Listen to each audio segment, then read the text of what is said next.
Damon Bruce swings by from Damon Bruce Plus on YouTube. Bay Area sports personality. Get his thoughts on the Niners. Conquest of the Eagles. Their chances against the Seattle Seahawks in the NFL playoffs divisional round. Also an Indiana alum who was at the Peach Bowl. I can't wait to talk to him about Indiana and see what he has to say about that as well. So that's coming up a little later on in the show. Sam Yarnell is here, as he always is. But we start things as we always do on this Tuesday edition of the show with the big story. And the big story today is the end for the Pittsburgh Steelers. Whether it was last week against the Baltimore Ravens or whether it was going to be this week against the Houston Texans, I think anybody who watched this team over the course of 17 games in the regular season kind of knew what it was. That they were going to have to lean on their defense, that they were going to have to be able to score just enough, steal some games late, which is what they did throughout much of this season.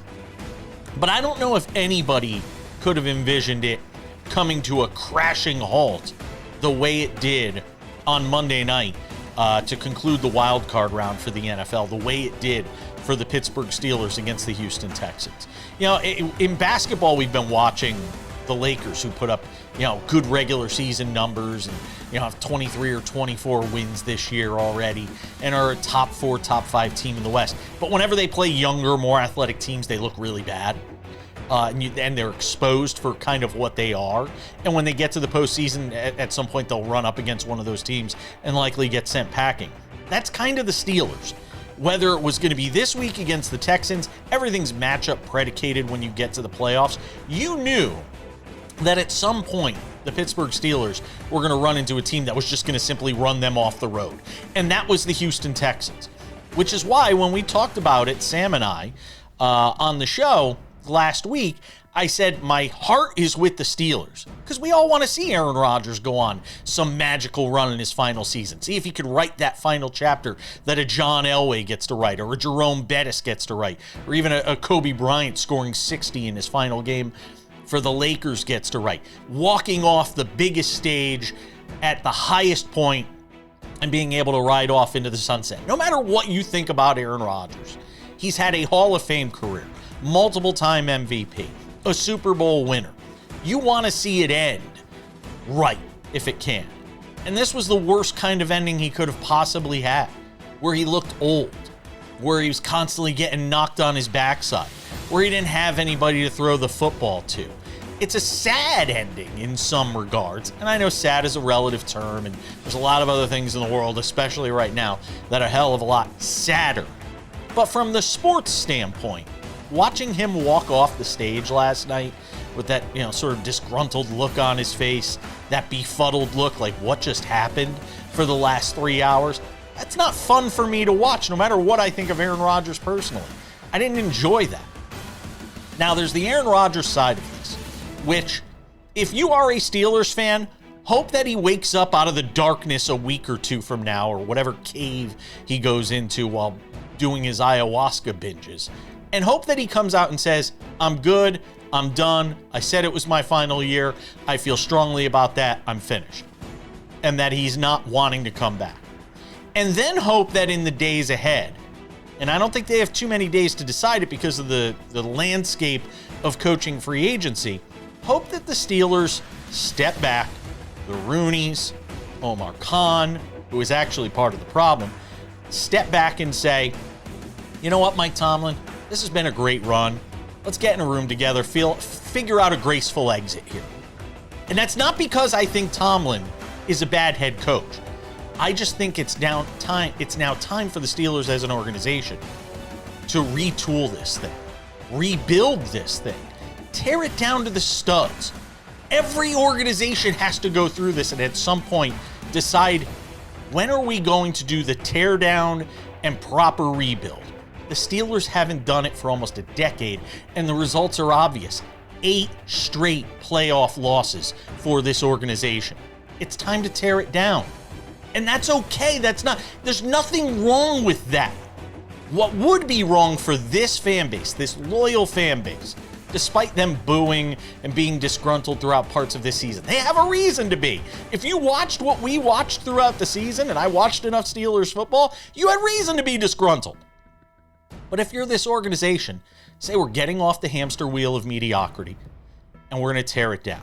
We're going to change the mindset. We're going to bring in a new head coach.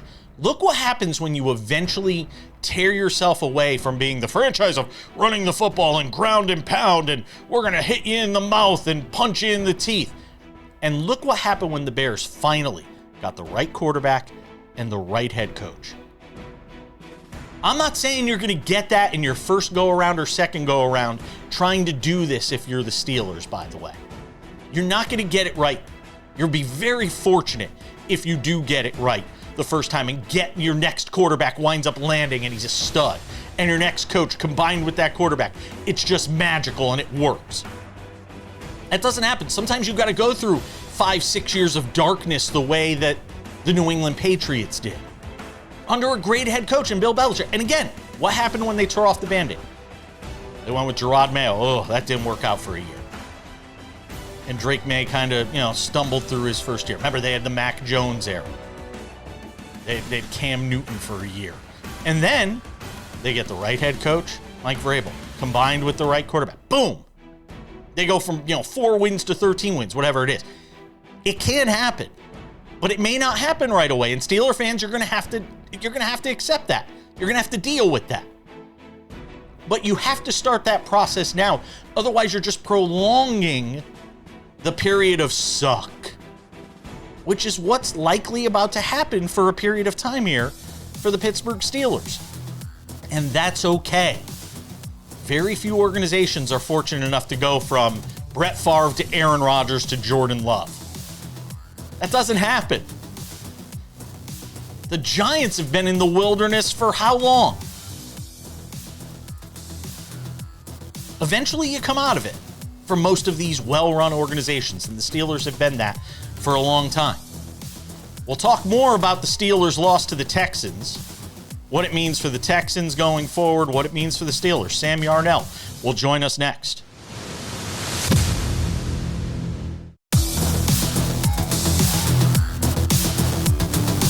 Welcome back to the show. Coming up in 10 minutes, my friend Damon Bruce, who I had a chance to talk to before we did today's show about the Niners knocking off the Philadelphia Eagles, how they'll fare against the Seahawks. He's a Bay Area sports personality, also an Indiana alum, so he has a lot to say about the Hoosiers. Looking forward to letting y'all hear what he had to say. That's coming up. All right, let's get into it. What we talked about in the big story, and that is what took place last night in Pittsburgh as the Steelers get, mauled by the Texans 30-6 in a game that felt awful similar to what we saw the night before between the Patriots and the Chargers. Sam Yarnell is here. I told you my heart was with Pittsburgh and my head was with the Texans, and this was exactly why. You knew they were just going to send the hounds all night at Aaron Rodgers. And, the Steelers offense, not surprisingly, really didn't have answers, Sam, for what this Texans defense is able to do in all layers of that defense. And at the end of the day, look, this is not a conversation of Aaron Rodgers stinks. The Texans have made a lot of good quarterbacks look bad this season. This is a conversation, though, about how far this Texans team can go with this defense, given the fact that last night C.J. Stroud turned it over 3 times. And I know Troy Aikman in the postgame was like, oh, that could be fixed easily. Well, in a big spot last night in the playoffs, he got picked off and fumbled the ball a bunch of times.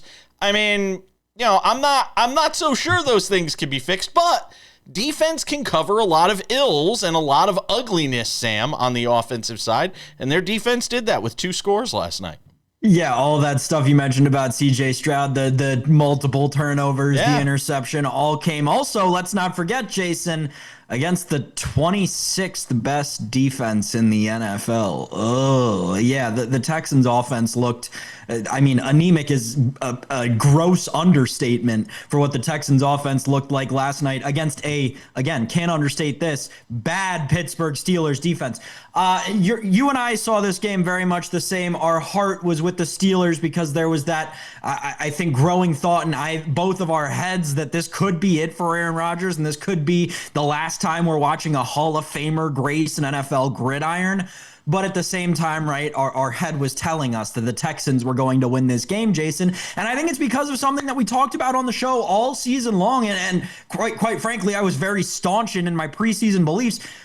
The Pittsburgh Steelers were not a good football team this year. They weren't. It's as simple as that. They won the AFC North games that you expect them to win every year. They split almost down the middle with all of their divisional opponents, including a senseless loss to a Browns team trying to lose games at that point in the season. They really never were that good, the Pittsburgh Steelers this season. They were relying on guys like Adam Thielen coming in their 40s to catch multiple passes in a playoff game. You had your one serviceable wide receiver get suspended for more than 12% of the entire season. This team was a colossal disaster from the moment they were bringing in veterans willy-nilly to try and patchwork a defense that ended up being a top 7 worst in the league defense. This was...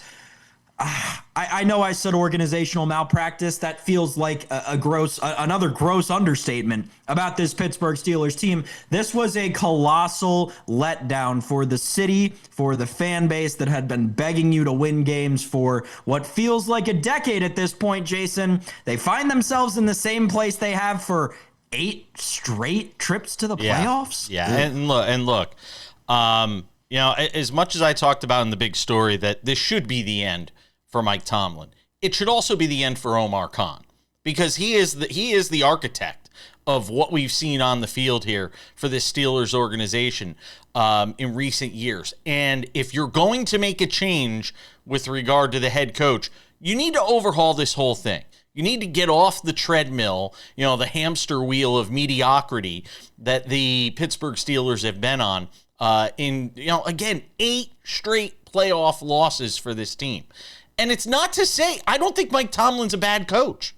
I actually think if he and John Harbaugh were in the same free agent coaching pool, I'd rather have Tomlin than Harbaugh. I think Tomlin's the more valued candidate in that spot than Harbaugh is. First of all, he's got more Super Bowls. Secondly, he's a better head coach and has done more with less consistently. But I think there needs to be an overhaul from top to bottom as it relates to this organization. I hope that Aaron Rodgers retires, Sam.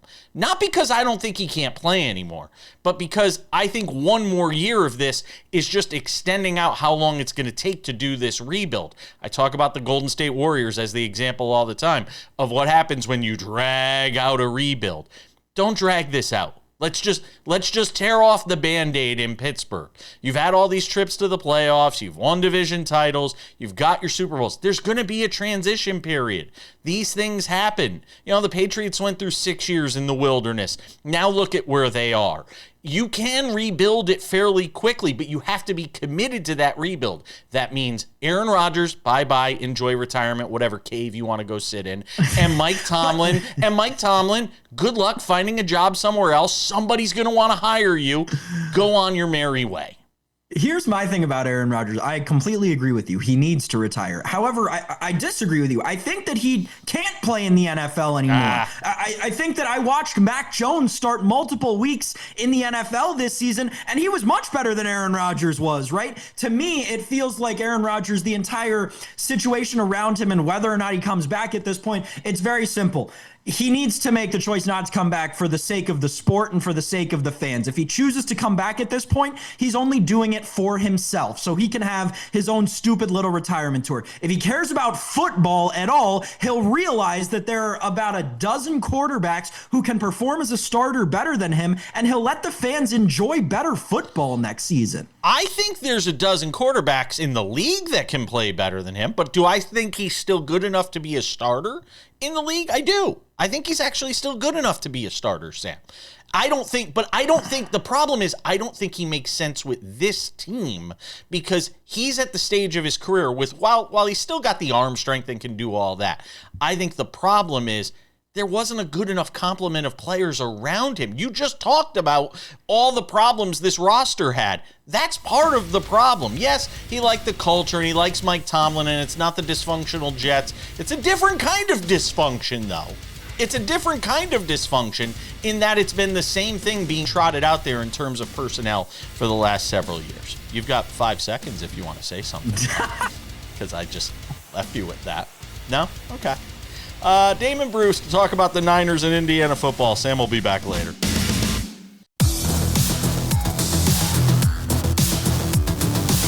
Welcome back to the show. I promised Damon Bruce, and a Damon Bruce I shall deliver. The host of Damon Bruce Plus over on YouTube. Check him out there. Growing that thing fast, man. I'm trying to keep up with you. I'm running behind you all the time. Well, I appreciate it. Getting caught in your wake. I've gotten very, very lucky. I've gotten some unbelievable fans who followed me and support, and I guess I've done 1 or 2 good videos because we've officially gone over 50,000 subs, which means, well, I'm still like 50,000 away from having anything to brag about, but it's a great start. It really is. Do you get a plaque yet? Do you get one of those YouTube plaques yet? I think that kicks in at 6 figures. I'm still a long way from a plaque, but I'm not much of a plaque guy. I would like the nice big audience that I used to enjoy. So it's coming back. It feels good, man. And it's great to join you and your nice big audience. How are you? I'm doing well. I cannot complain. Staying busy. And you've been busy, as we've got to talk about here. I mean, we've got the 49ers, which I want to get into. And coming up in the next segment, we'll talk about Indiana, because you are like Indiana fan number 1, which I learned when I was working out in the Bay Area with you. So Damon Bruce, based in the Bay Area. Let's talk about the Niners first. The shocker today. George Kittle goes down in the second quarter. You're just feeling like they're just kind of hanging on. When it's 13-10 at the half, I'm sitting there going, this game is this close, and I even tweeted it out or posted on X. I said, if you let them hang around, they're one big play away. And literally the next moment, Juwan Jennings is throwing a ball to Christian McCaffrey to give the Niners the lead, Damon. Give me some thought here on what's sort of going through your mind as you're watching this game today. So I said, or on Sunday, the number one thing that cannot happen. You want to start over? No, it's okay. Go ahead. I can do an edit. I can do an edit. I can do an edit. It's fine. I'm good. Okay. I'm good. Go ahead. So I said the number one thing that cannot happen is any other injury occur. George Kittle pops his Achilles. I said the other thing that cannot happen is the 49ers to just run Christian McCaffrey into the back of its own offensive line with very little to show for it. That was happening all game long. I thought Kyle needed to be in his bag, and he was anything but that after that opening drive. I thought it was a pathetic 2-minute drill with burnt timeouts and just bad play at the end of that first half. So, yeah, they were lucky to be in a one-possession game, but just the juju was not there on their side. And then, like you said, the play that Kyle had written on the back of a napkin in his high school year and lost in a desk and found this week and said, I'm going to run this should we get into trouble, that popped. And a defense, which literally started a guy named Garrett Wallow at weak sideline. I don't know who Garrett Wallow is. I don't know where he came from. I just heard his name 2 weeks ago. Garrett Wallow plays very, very well. Curtis Robinson, Eric Kendricks.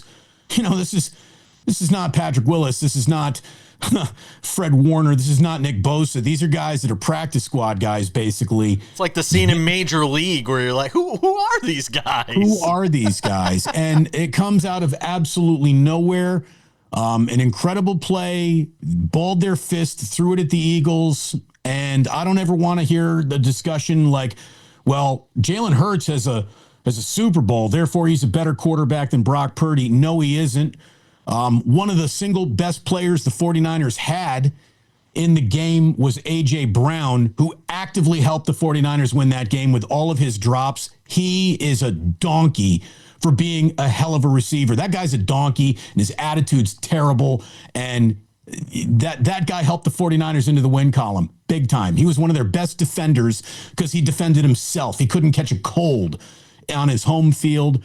And the 49ers, it feels like they've been getting away with football murder for quite some time, and the killing spree will continue, and they're going to Seattle. And at this point, why not? I mean, I know that Seattle just waxed them in week 18. They did. But why not? You know, weird things happen when you play a division rival, and I'm expecting a weird game that the 49ers somehow come out on the top of. I mean, it's ridiculous. This should have ended a long time ago, and it hasn't. So why should it? The key to that game against Seattle, not to look too far ahead, because literally this game just happened on Sunday, but the key to that game is keep it close and see if Sam Darnold throws up all over himself, which is absolutely a possibility of happening. You know, and Brock Purdy didn't even play great in this game on Sunday. He threw 2 interceptions. You know, it wasn't like he played the best football of his life. I still can't believe they won this game, and it speaks to the Eagles and the dysfunction there for them to be able to win that game on the road. You know, and look, I've said it. I said it earlier in the season when we talked, I kind of half-kiddingly asked you if Mac Jones would wind up being the starter for this team for the year, and you laughed me almost off my own show, which you should. And, Kyle Shanahan, this is his best coaching. This is his, this is his Mona Lisa. I mean, this is the best job, as far as I'm concerned, that the guy's ever done. It's an amazing job if you want to look at it from 35,000 feet and just look at the entire season. If you just want to zoom in on the wild card win over Philadelphia, No. I think that's the playoff win he needs to be most proud of, because I don't think any odds were as tipped against him as they were in this. And obviously, you know, they didn't punch their ticket to the Super Bowl. It's just the first step in a playoff run. But again, a playoff run that should have never been running. Yeah. The Niners season was supposed to end when Fred Warner went down. And now, if there is any magic dust to sprinkle on Fred, he'd been talking about possibly being ready to go for the divisional. I mean, if that were to happen, it would just be another reason to lean in and say, why not? Why would it end now if this is happening? So, I think you and I have both been around pro sports long enough in our careers to know that the concept of circle the wagons and they got a lot of heart and gumption, like that just doesn't apply to the NFL, and it doesn't apply to NFL teams. And a team with a lot of heart, Toledo played hard even though they were down by 2 touchdowns against Akron. Oh, that was a Toledo team, showed a lot of heart. That's where heart applies. It doesn't apply to the pros. There's no real storybook, mythical, just emotions bubbled over and remember the Titans. And that's not what pro football is about. It's about execution, talent, and health. And the 49ers basically haven't had much of all three all damn year. And here they are. Here they are going to the divisional against a division rival. And, who knows how this whole thing shakes out? I really don't know. So I keep on telling everyone, if all you focus on is the destination and try to ignore the journey or just complain about it on the way there, you're doing sports wrong in your life. This has been an incredible year for the Niners. I don't care how much further it goes. This has been an incredible year for the Niners, all things considered. I agree. And they're 7.5-point underdogs, by the way, in that game against the Seahawks. We got more with Damon Bruce. We'll talk Indiana football next.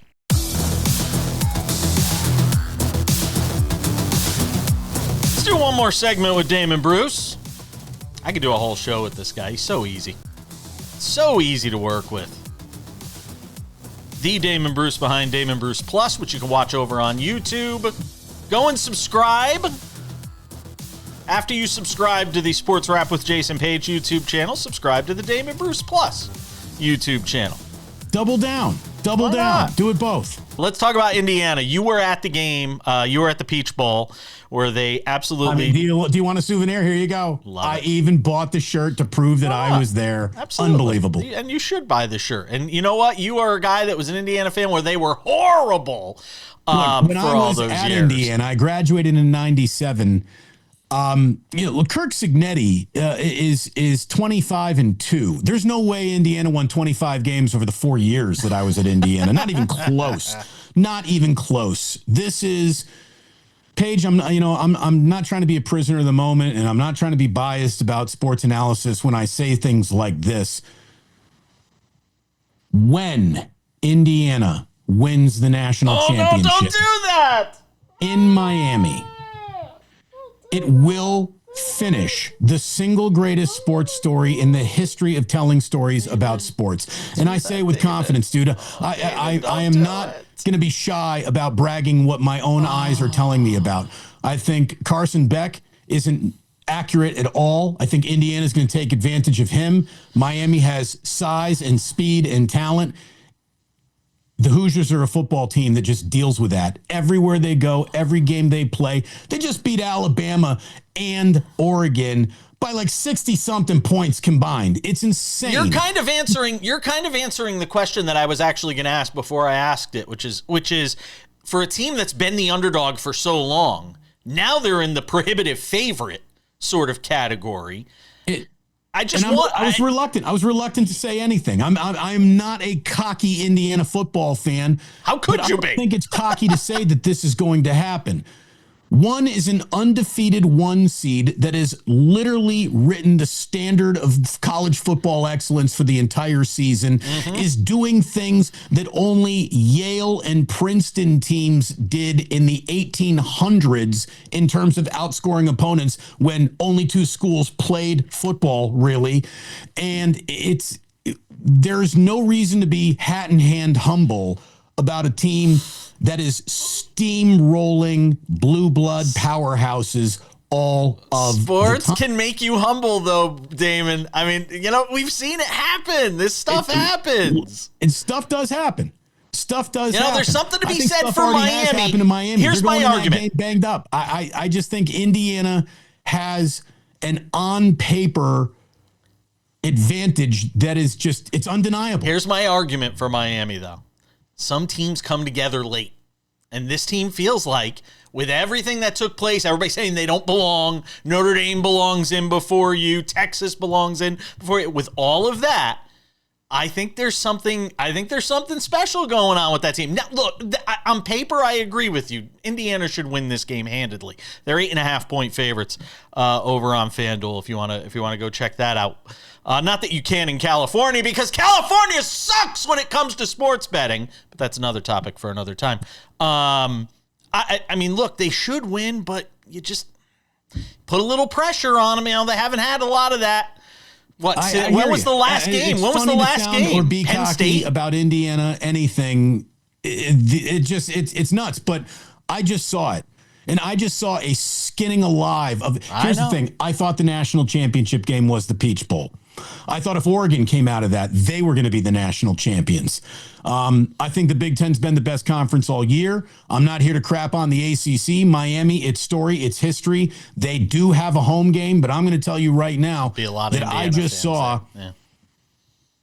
a 350-1 ratio of Indiana to Oregon fans in a building. And if Miami thinks that they are going to price out Hoosiers fans, they got another thing coming. When the Golden State Warriors were at the dawn of their dynasty, all the way back at Oracle Arena in Oakland, that was the loudest building I've ever been in. And what made it the loudest building wasn't that the Warriors have the greatest fans in the world or that was the best team to root for or anything like that. It was pure starvation. Pure starvation. And then they moved to Chase Center. They've hung their banners, the dynasty. And it's not as loud as it used to be in here. Hungry people do not make the same noise, or well-fed people do not make the noise that hungry people make. Yeah. In the history of sports, there's never been a hungrier fan base than Indiana. We've had 2 good seasons out of 130, and they're the last 2 that you've just seen, basically. Yeah. It is a moment in time that feels like the cosmos is going to deliver. It really does. And if you don't believe in the cosmos, you better damn well believe in Cignetti. He is the most no-nonsense, not here to fool around, culture guy I have ever seen covering sport. And if I had gone to Purdue Thank God I didn't. I would feel that way about this. This is a remarkable story. It is. You know, I think there's only one comparison point in the history of college sports, and that is what Snyder did at K-State. But he just took a bad team and made them respectable. Right. They were never number one for a single week, I don't think, of his entire coaching career. They were never – look, if Indiana goes one more win, they're the first 16-0 team in the history of college football. They will have overcome more opponents than anyone that has ever played the sport. And if the price of entry into that level of history was suffering for 129, 30 years, I guess it will have been worth it. Because this is an extraordinary moment in time for a football team that doesn't seem to have a flaw that I've picked up on yet. Kind of like another team in that part of the country when the Cubs won the World Series. That's that Wrigley Field sound. I know you're going to be at the game. I'm going to have to get you on afterwards, win or lose. Promise you're coming on, win or lose when you get back. Promise. All right. Damon Bruce Plus over on YouTube. Thank you, my friend. Enjoy the game. Good to see you, Paige.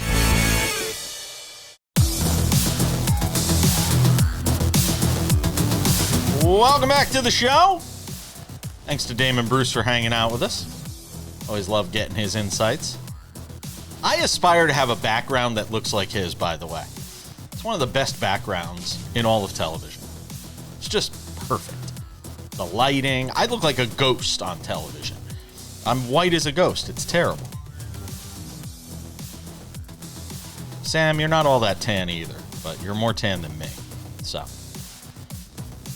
let's talk some golf. We were just saying before we came on the air, PGA Tour season, getting ready to kick into gear.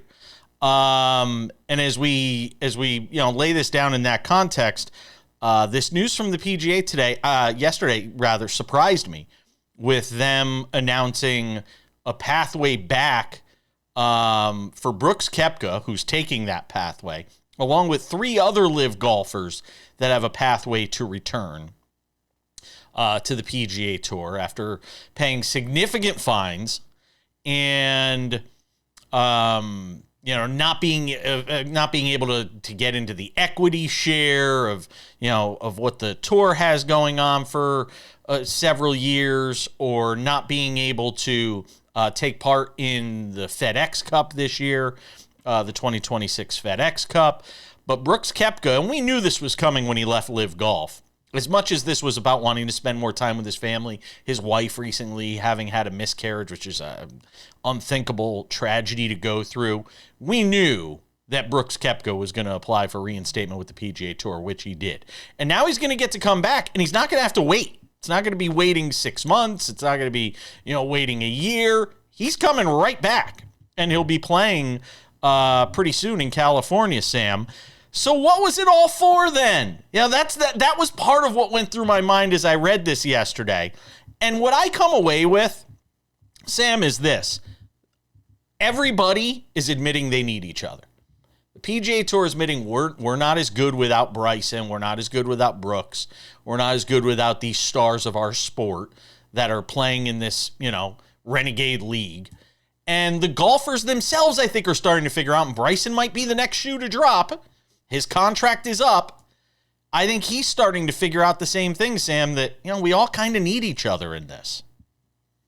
Yeah, it's funny, Jason, because when you and I first started doing a different iteration of this show, when you and I were on radio all across the country, it was when this first thing started, when Brooks had just left for LIV. I think a couple of months before you and I started doing shows together, and kind of watching the entire dichotomy over these last couple of years and talking about it with you through the lens of multiple tours has been very interesting. But the entire time there was always that underlying sense of, but each one is kind of half-baked without the other. So it feels like the thick skulls at the top of the command chain for all of this finally got that through their head, and they realized, hey, Brooks Koepka's contract with LIV is coming up. We're going to have an opportunity here to jump back in, and they did what is best for golf, right? Golf is better with guys like Brooks Koepka in it. And, rumors are John Rahm very shortly around the corner to join this returning members program, right? It'll be interesting. Now, what I'm very curious to see with relation to the sport and the field of competition and how it will develop over the course of the next, I would assume 12 months is how long it's going to take to finally flush all of this out. But what happens to the lower level guys, right? The guys who were scraping the bottom of the barrel on the PGA Tour, who jumped to LIV just to make that money, right? Your Joaquin Niemanns of the world, right? Joaquin Niemann may be a bad example. He's got a couple of wins on the LIV Tour, right?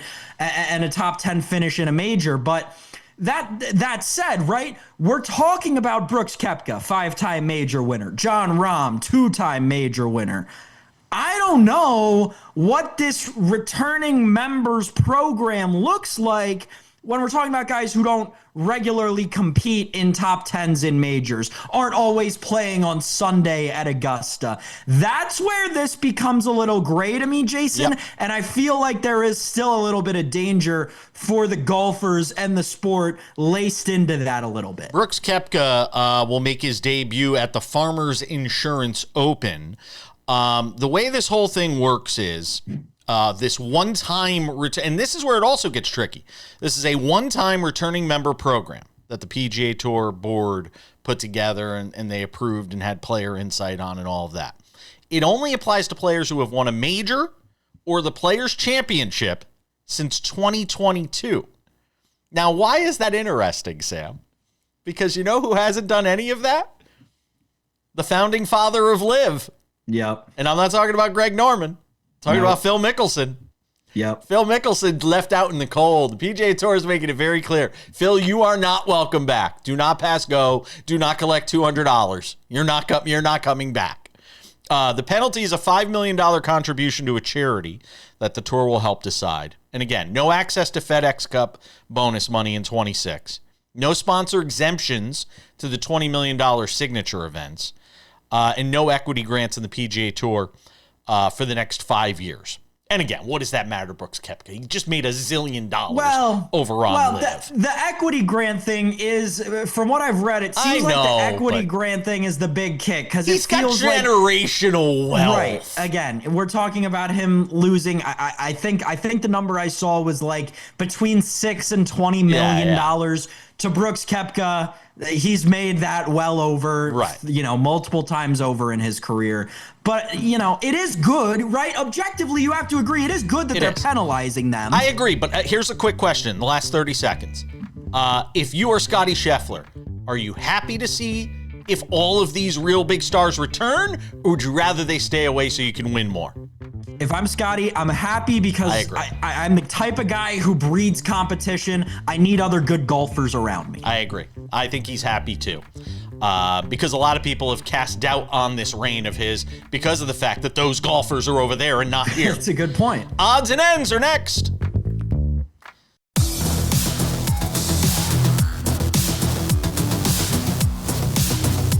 I don't think it's beyond debate. I just think I'm right, Sam.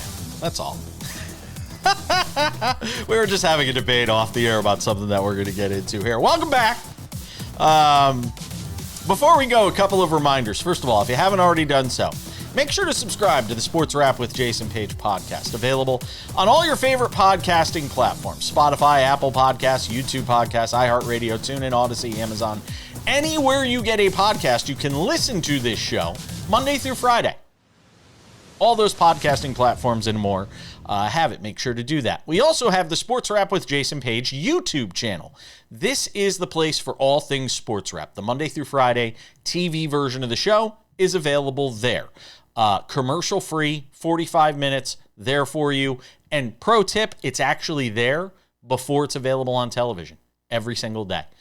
So if you're in a rush to find out what we have to say about the day's most recent items, you want to get a take before a game begins. Sometimes we've got picks on games. Go and head over to the Sports Wrap with Jason Page YouTube channel. Also available there, Sports Wrap Shorts. The top stories of the day, we got them covered. The top games every day and night, we've got them covered with Sports Wrap Shorts. They're 1 to 3 minutes long, easy to digest, and available for you every day of the week. I just sit at this desk. I don't go anywhere. I don't do anything, even though I live in the entertainment capital of the world. All I do is sit here and just cut SportsWrap shorts. SportsWrap shorts also available on our TikTok, SportsWrap Jason Page, and on our Instagram, you guessed it, SportsWrap Jason Page. And without any further delay on this Tuesday edition of the show, time for some odds and ends. Odds and ends, Sam Yarnell. Change is coming to NASCAR. Kinda. What was once old is new again. I guess this whole playoff thing, the way they had it structured, wasn't working. The chase is back, Sam Yarnell. They will have a series of races to end the season. There is no cut anymore after, every 2 or 3 races. That's not the way NASCAR is going to do it anymore. The sport deciding to go back to the chase format because, you basically had somebody winning the championship this year that didn't win a single playoff race. That's kind of a problem when you have a playoffs and the guy who wins your cup championship didn't win a playoff race. This is geared towards incentivizing consistency throughout the entire season. They'll take the top so many drivers at the end of the year. They make the chase, and then you go from there. I think it's a good move by NASCAR. There was a lot of people that were unhappy, disgruntled. And you know why? Because a guy like Shane Van Gisbergen, who's a one-trick pony, who only could win road races, is in the playoffs when he really has no right being in the playoffs because he has no chance to win once he gets to the playoffs. It was kind of silly. It was kind of like, sorry to say this, Sam, it's kind of like James Madison being in the college football playoff. Yeah, they got in because they were the G5 team or one of the 2 G5 teams, but you knew they weren't going to win. It was Shane Van Gisbergen was Tulane this year in the Cup playoffs. There you go. You used the right example there at the end because James Madison, a team that covered the spread, certainly was not. But yes, Tulane would be an apt comparison, a team that actually did not deserve to be in the college football playoff. Listen, this is what it comes down to, NASCAR fans. Hey, shiny object, look at this. We're going to change the playoff format. So you start paying attention to this instead of all the stuff that Discovery just uncovered with the guy who runs this entire sport. Yeah, do I care? No. Am I recognizing this for what it is? Yes. It is a ploy to try and get you to stop paying attention to the fact that they've got a massive scandal on their hands right now. Well, they're ramping up. Good for NASCAR. Okay. They're ramping up. We're about a month away from the Daytona 500. We will have coverage of NASCAR throughout the entire season on Fridays and Mondays here on SportsWrap. Tino Patino will be here. My friend Jerry Bonkowski, back covering NASCAR as well, will be on the show as well. Last but not least, the end is near for Kyle Lowry, but he got his flowers last night in Toronto. The Raptors taking on the Sixers. Sixers winning in a blowout, but in the closing minutes, Kyle Lowry gets to come out and say goodbye to all of his fans there. His teammates ushering him out onto the court. Greatest Raptor of all time, Sam Yarnell?